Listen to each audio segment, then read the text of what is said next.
Good morning, everyone. Good morning. You are here at the Golden Gate Center for Spiritual Living, where, as usual, our vision is awakening personal transformation, and our mission still is teaching tools for positive change.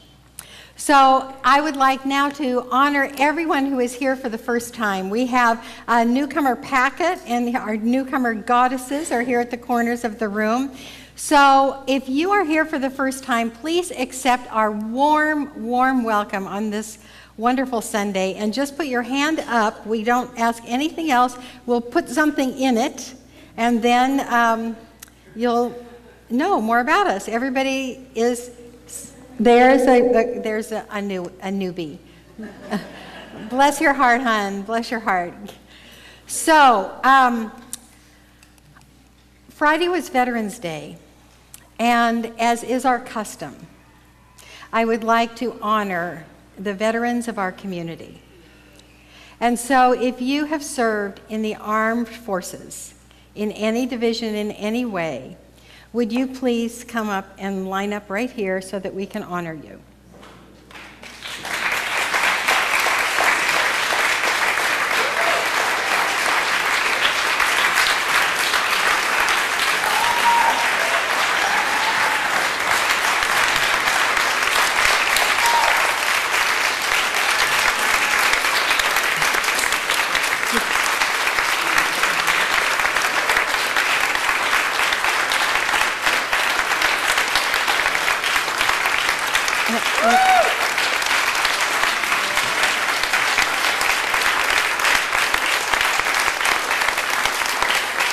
So you may be seated and hold your applause now, if you would. I'm going to have the microphone passed down. Please say your name and where you served. And yeah, it's probably, yeah, may pass over his. Tom Merrill, U.S. Air Force, Vietnam era, 6 months there, the rest of the time stateside. Jack Wilson, United States Navy, a long time ago.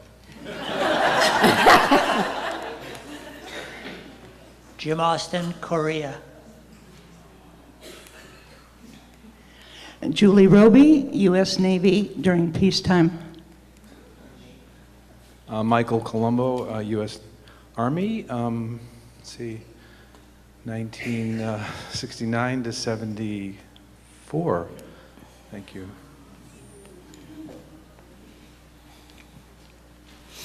Andrew Bozeman, United States Air Force during the Vietnam era, though I spent all that time in a radar tower.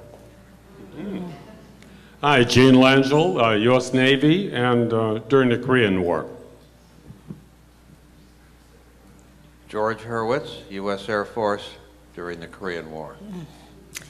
So just hold your applause, because we're going to give them a blessing. Oh, if I can get it out. You are our heroes. You serve us to protect us, and you serve us to magnify the peace at home. So would you all put your blessing hands up and say, we honor you. We honor you. We honor your service. We honor your service.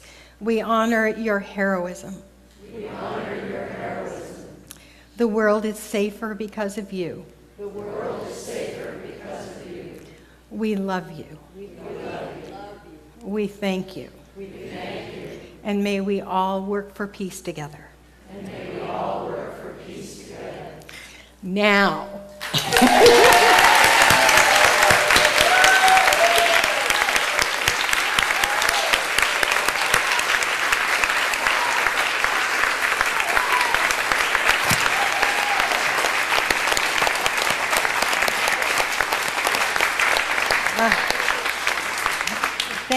Thank you, thank you.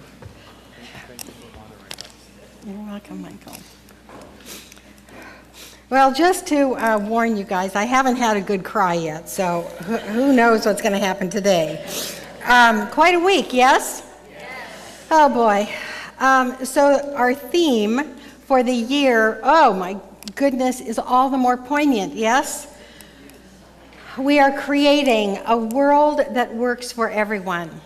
So my definition of this has shifted a little bit with this week, and it is a world where all races, nationalities, ages, genders, people with differing religions, political persuasions, financial statuses, eating habits, and sexual preferences feel comfortable at home, and that they have a reasonable expectation that their needs and the needs of their family and friends can be met, and that all remain safe. That, to me, would be a world that works for everyone. And the way we get there is by honoring, realizing, living, leaning into the theme for the month, which is wholeness. So that means to me that God, life, you and me, all of us lack nothing. At whatever level you kind of look into that. In my individual life, I lack nothing. Life lacks nothing. The universe, God, lacks nothing. Nothing has been dropped out. Everything is included. And nothing is in opposition to anything else. Yes, there are infinite multiplicities, infinite diversity, but we are all in this one wholeness together. That is reality. That's reality with a capital R. That's what we strive for, because that's the foundation of the universe. And anything less than that is illusion. It is really illusion, and great illusion has been accepted by masses recently, because that's what it really is. So the quote today, and I want to tell you that this whole PowerPoint was created 10 days ago, because Reverend Mary, who does the PowerPoint, has been on vacation and left me alone in my house. Mary and Amanda went to Hawaii, and so somehow this was all perfect, that I was, never mind, that's about me, it's not all about me. Okay, so this is our quote. How timely. We believe that heaven is within us, and that we experience it to the degree that we become conscious of it. So wholeness, when we feel the wholeness that I just described, we are in a heavenly state. And so it all works together, that we live into, we lean into, we expect to see and find our wholeness. And by that, we are more and more in heaven.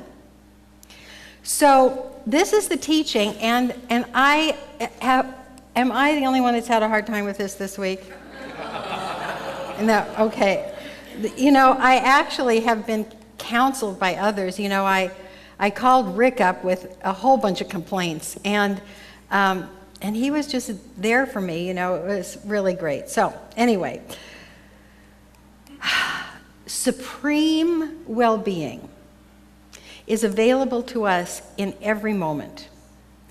And it is our mood, or our awareness, or our consciousness that is mostly a habit. When the quote says that we experience heaven to the degree that we become conscious of it, how conscious we are of it is sort of like how we look at reality with the little r, how we are mostly used to feeling. How we're mostly used to feeling is on that continuum of heaven and hell. Where are we?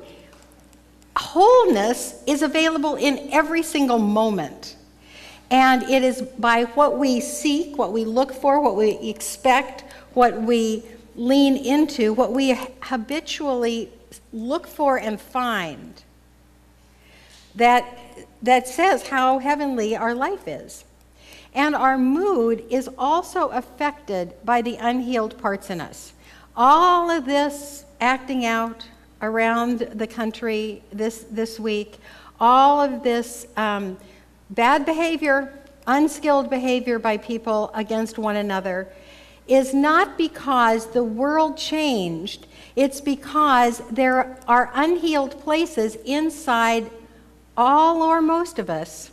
And when those unhealed places are excited, people act out badly.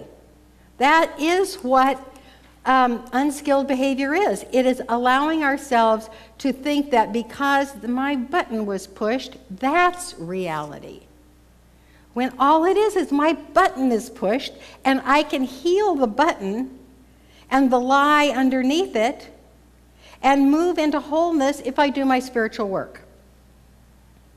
So how we see the world and others is what we're used to, and our work here is not to change the world, but to change our own setting, our default setting.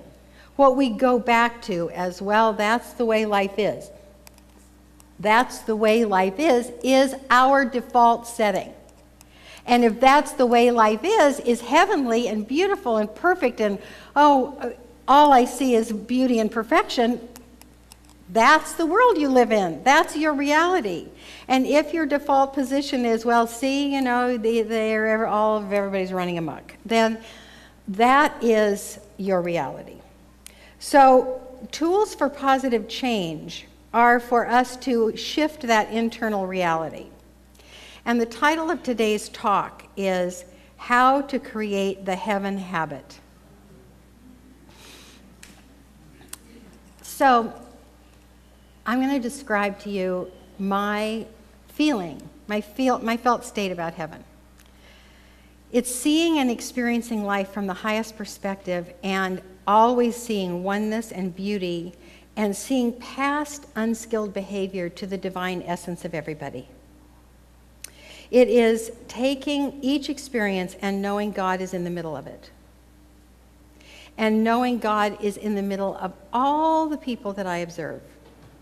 And that because God is in the middle of it, peace is in the middle of it, and beauty. Heaven is me feeling well used, like I have given the gifts that I came to give, and that the world is better because God is living freely through me. That's when I feel the best. And that having peace, joy, love, empowerment, equanimity, and right action is normal. Absolutely normal. And so now I want you to look at the altar, and I'm going to read to you Mary Cosgrove's view of heaven. Surround yourself with peaceful and serene and beautiful thoughts. These peaceful thoughts can be beckoned with beautiful surroundings of art, visual, and auditory. Angels are also part of the recipe, of course. Remember to ask for guidance from the angels to remind you of heaven and the qualities of peace, joy, and beauty. And what would heaven be without chocolate?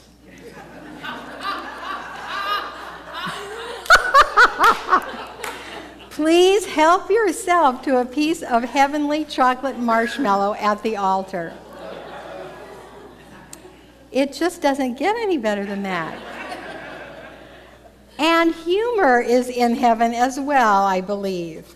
So haven't you had moments like this when you just shake your head and think, I am so blessed. I am so blessed. And that gratitude makes more of those moments.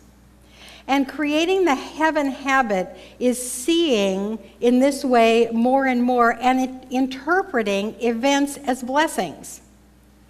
And really internalizing reverse paranoia. I love this because I can get in the other place. But reverse paranoia is all of life is conspiring for my greatest good. And that's absolutely true. Everything that's happened this week, it is conspiring for my greatest good, and I believe all of our greatest good.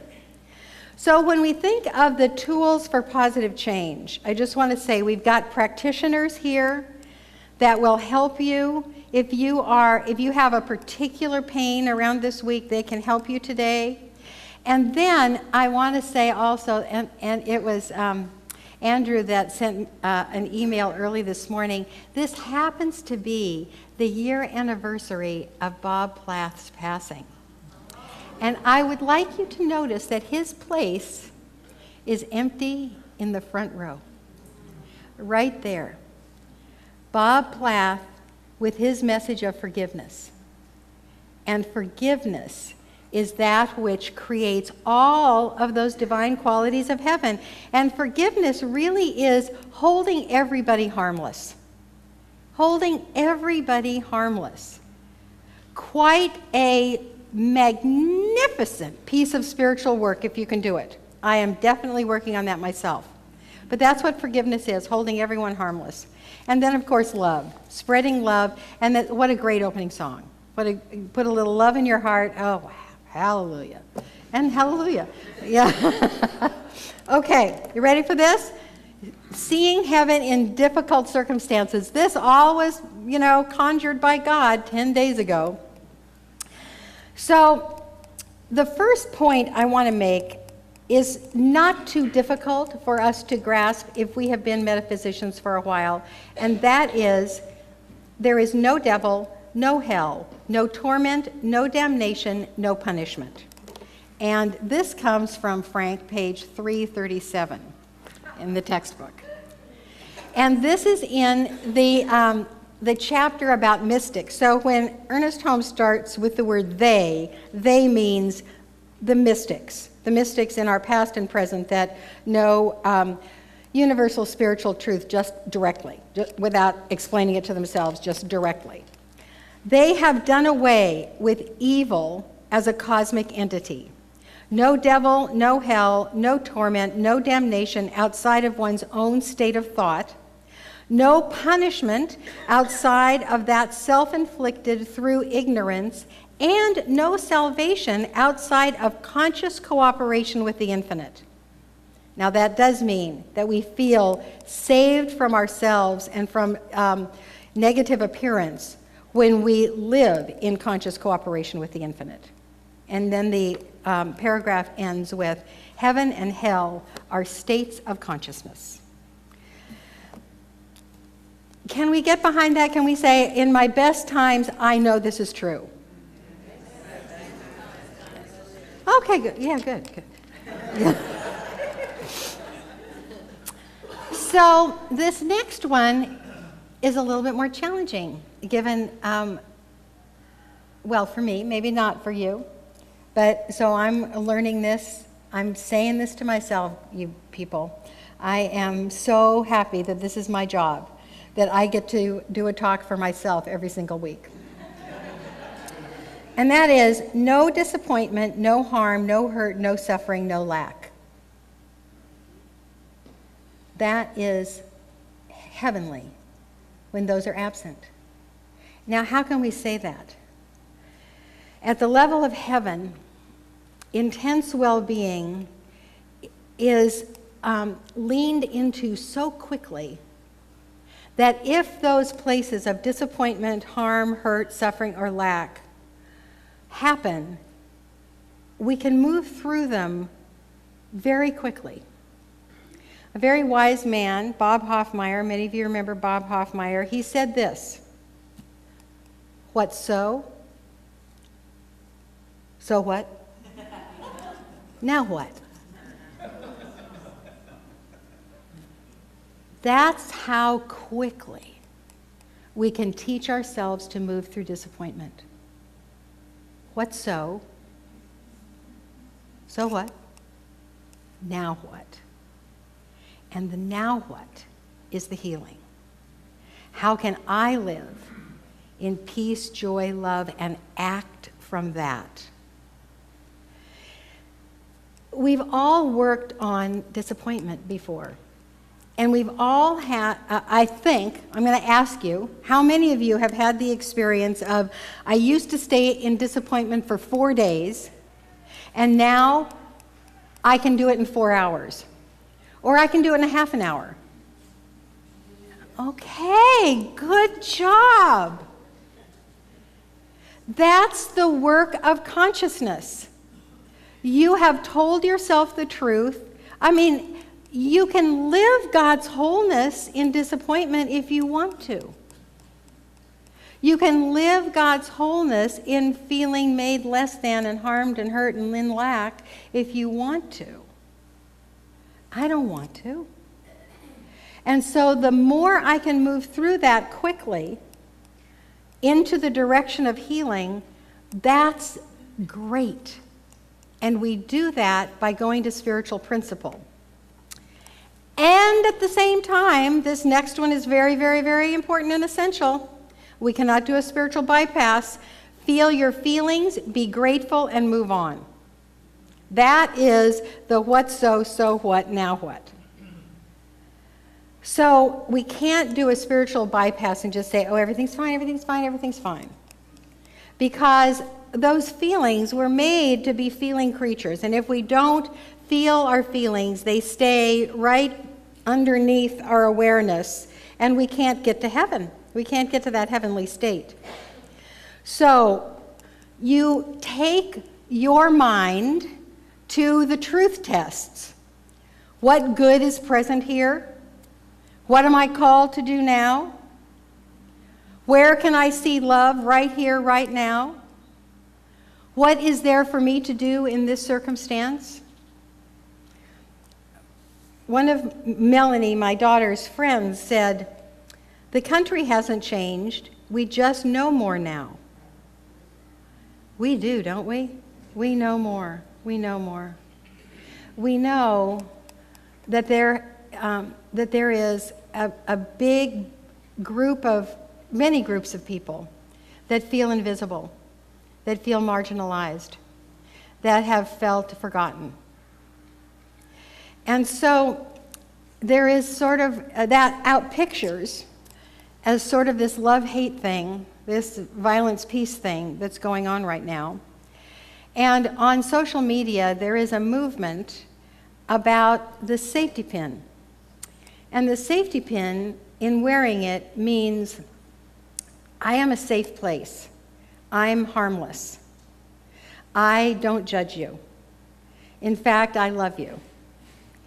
And so we have safety pins here on the altar in addition to the chocolate. And I'll finish the safety pin story with this next one, which is minimize the undesirable in your evaluation of experience, which means if you're in experience and you hate it, you don't like it, you want to move through it, you don't weigh that misery as heavy as you weigh the healing, which is joy and love. So, about the safety pin, it changed quite a bit in about 36 hours, because it was initially on Facebook as people wearing the safety pin to show that you are a safe place for others that might feel disenfranchised, and that you are not going to say anything mean, you're not going to do anything mean, and as a matter of fact, you're going to be a place of peace. And then there were some people in the marginalized groups that posted and said, "Oh, you white people, you just want to feel better, don't you?" And so there was this back and forth of, is this a good thing or is this not a good thing? And so what happened to me yesterday is I put my safety pin on, and I went to the dollar store to buy something for a practitioner ritual that we're going to do later on this afternoon. And I came up to the checkout place, and there was a gentle young, obviously gay young man who checked me out, and he said, "I like your safety pin." And I said, "Bless your heart. Bless all of our hearts." And I did the same thing. I teared up. And that was it. Well, except that he said, "I should be wearing a safety pin, and I don't know where to get them." So I had just bought them. And so I gave him one, and I went on my way. And in that moment, non-verbally, there was an experience of two gentle people who want nothing more than peace in the world and love one unto another. So I'm going to ask you something regarding these safety pins. Although it might seem like the most loving thing in the world to pin one on someone else, please don't.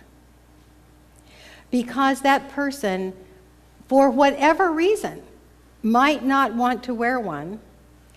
And if you do, you are depriving them of the internal process of saying, am I such a safe place that if I see mistreatment, I am willing to intervene and be a safe place for the person who is being mistreated? Am I willing to do that? And then if you are, the pinning it on yourself is very powerful. It's very, very powerful. So you have that opportunity, should you want to, and of course the feeling of harmlessness is extended to everyone. Those who choose to wear the safety pin, those who do not choose to wear the safety pin, those who mix it up in the world, and those who need protection. It is one of those, it's one of those spiritual practices that can be as deep as you make it. So I offer it to you. One more step, deepening our heaven habit, taking it to the next level. So the word for heaven in the Aramaic, and remember we've done a lot of work with the Aramaic. The Aramaic is probably the language that Jesus spoke, and it is a holy language that has many, many, many, many levels of meaning. The words have different meanings, many meanings. The sounds within the words add to the meaning of the word.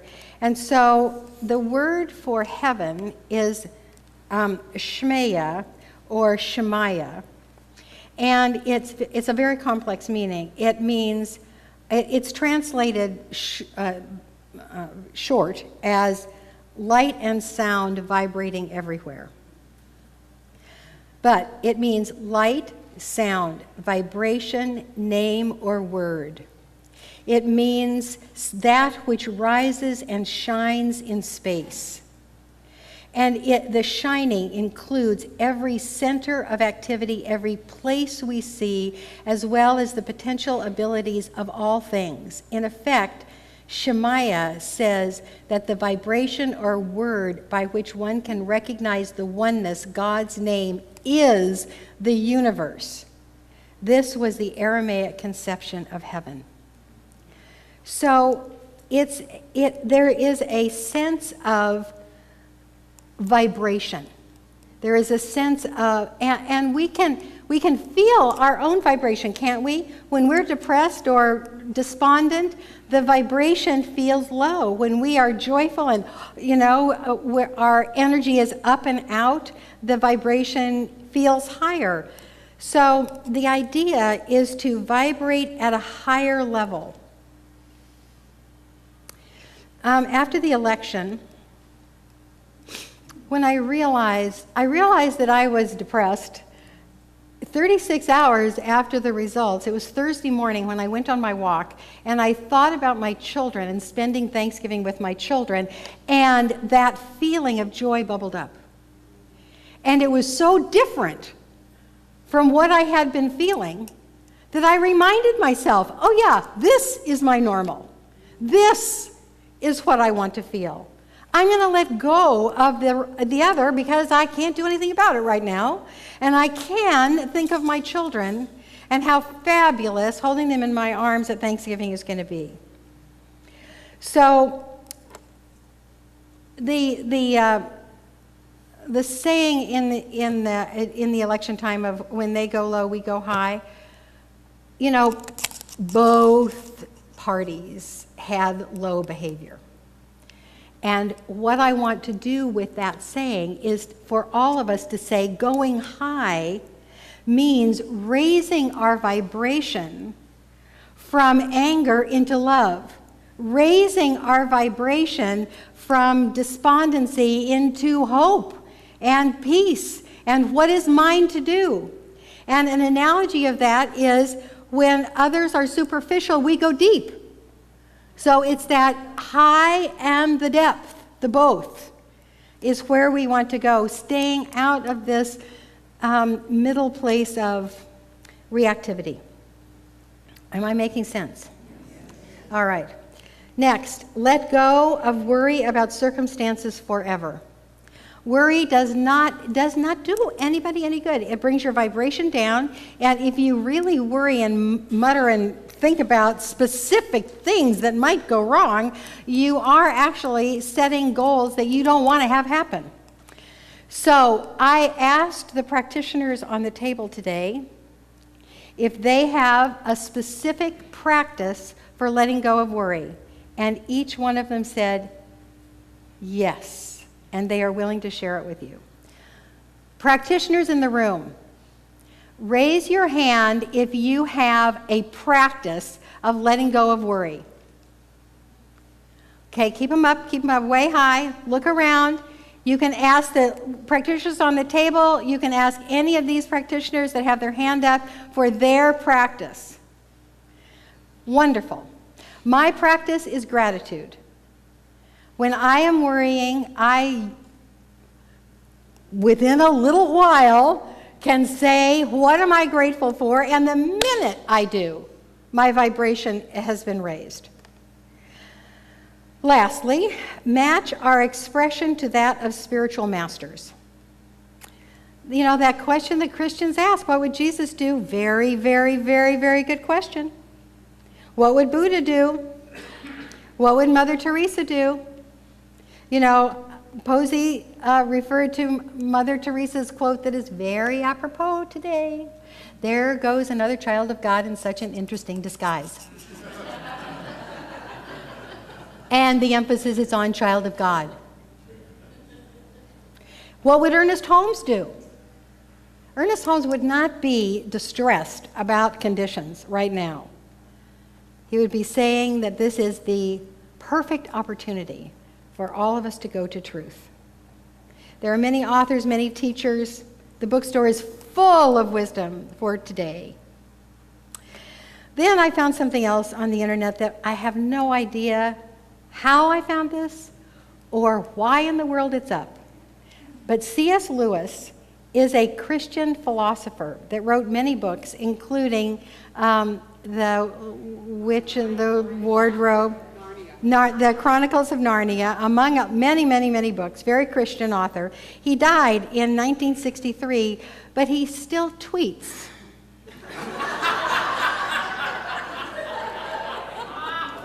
Who knew? C.S. Lewis tweets. And what he tweeted was, if they are wrong, they need your prayers. If they are your enemies, you are under orders to pray for them. How fabulous is that? So in conclusion, bringing hidden things into the light is always good. Nothing can change if it stays hidden.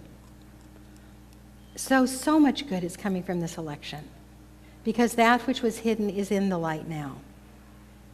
And if we can manage to bring our vibrations a little bit higher and manage the climate of our own heart, we can and we will create the habit of heaven. And then we can share it. Because with all of us harmless people, what happens is heaven happens around us. And when we bring someone into that space, they are in our heaven.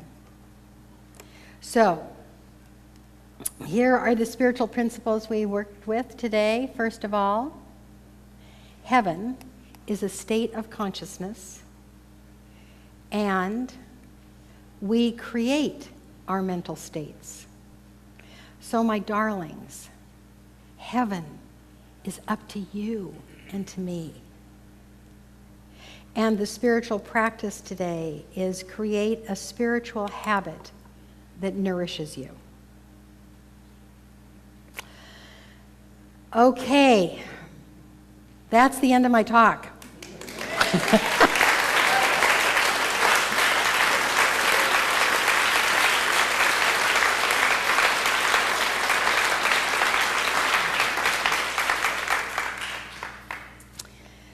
So as we go into the inner work,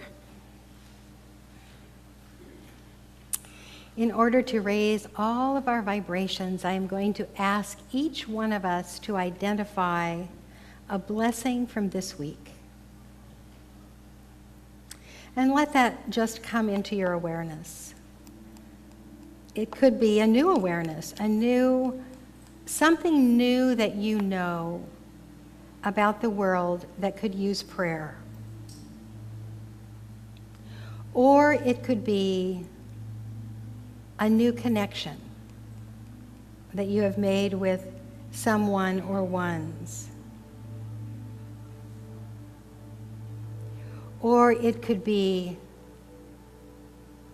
one time that you let go of worry. But let each heart be filled with gratitude for the blessings of this week. And you can just count them up. The beautiful weather, the beautiful place we live, a good meal that you had, a precious friend that you have, family that you love, Bob Plath, who's sitting in the front row today, all of that. See, they're applauding. They're applauding your blessing. And that's part of the reverse paranoia, that the universe celebrates when we focus on our blessings. They go, yay, yay, they're doing it, they're focusing on their blessings. And then moving from blessing into envisioning a world that works for all, where every single religion is honored, because every religion is a finger pointing at the truth. Every single race is honored because the diversity of humankind is gorgeous. Every single person in the financial levels of our country is heroic in some way. And we magnify that by our envisioning. Every single person who loves to be with boys or loves to be with girls or loves to be with both, we celebrate that wonderful gift of human sexuality. And what a blessing that is. And are happy for people who find their beloveds. Happy, happy, happy for them. Happy for people who find peace in their families. Happy for people who make their own families and adopt precious beings from other cultures. What else can we see that works in this world that works for all? It is harmless, it is peaceful, it is creative, it is inspiring, it is connecting, it is joyful, it is beautiful, and we are creating it together. And so for this responsibility and for this blessing, I give my thanks. I release it into the law, knowing it is done. And so it is. Amen.